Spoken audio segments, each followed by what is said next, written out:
To flee vice is the beginning of virtue, and to flee folly is the beginning of wisdom. The 7 deadly sins were originally created based on physical, emotion, and mental, so-called evil thoughts. The list transformed in the centuries following the death of Christ, but have remained somewhat concrete since the year 600. The list comprises lust, gluttony, greed, sloth, wrath, envy, and pride. Now that we have an understanding of the current state and the history of the so-called 7 cardinal sins, I want to introduce and begin our discussion by talking about pride.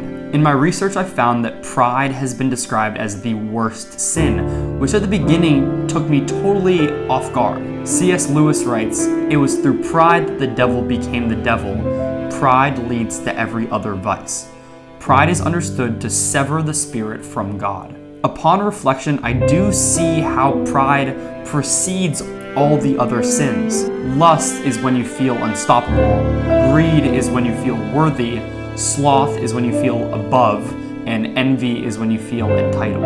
These all stem from pride. This list of sins, however, does not go unchallenged. That's the interesting part. Nietzsche, someone that we've talked about before on this channel and that we'll talk about again, has a particularly interesting view on Christianity, and it's worth understanding. He sees Christianity as promoting meek values. He argued that Christianity emphasized virtues such as humility, meekness, and compassion, which he viewed as characteristics of slaves rather than of strong, noble individuals. In his view, Christianity focuses on forgiveness, turning the other cheek, and the promise of reward in the afterlife served to keep people submissive and resigned to their suffering in this life, rather than encouraging them to assert their own power and create a fulfilling existence for themselves. These different perspectives are important to consider. However, based on the other religions, it seems like the former perspective of the original 7 sins seems to have more backing. In Hindu scriptures, the traits of lust, anger, greed, attachment, ego, and envy are considered enemies of the mind. According to Hindu scriptures, these traits bind the soul to the process of death and rebirth, and keep it confined in the material world, preventing their escape from samsara. It's noted that particularly the first 3, lust, anger, and greed, pave the way towards hell.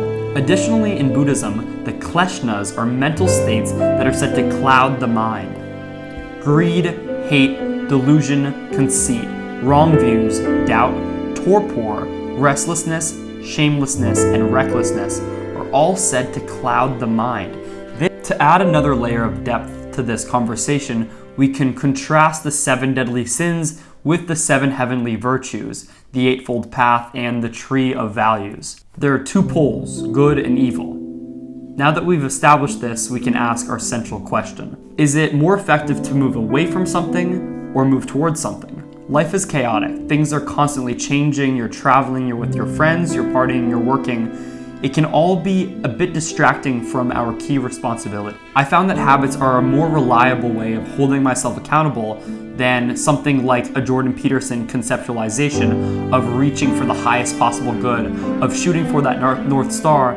That just seems a bit abstract. And even though it may be right and potentially end up in the same place, I think it's harder to maintain. Another example of this is that I think it's easier to keep track of when you've been an asshole versus when you've been truly kind, right?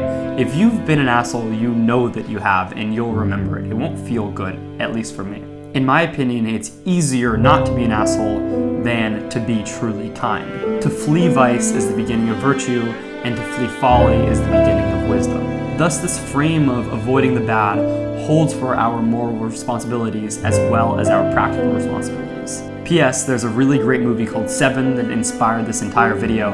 Highly encourage you guys to watch it. I hope you enjoyed the video. I hope you found it interesting and informative. Follow along if you did, and I'll see you next time.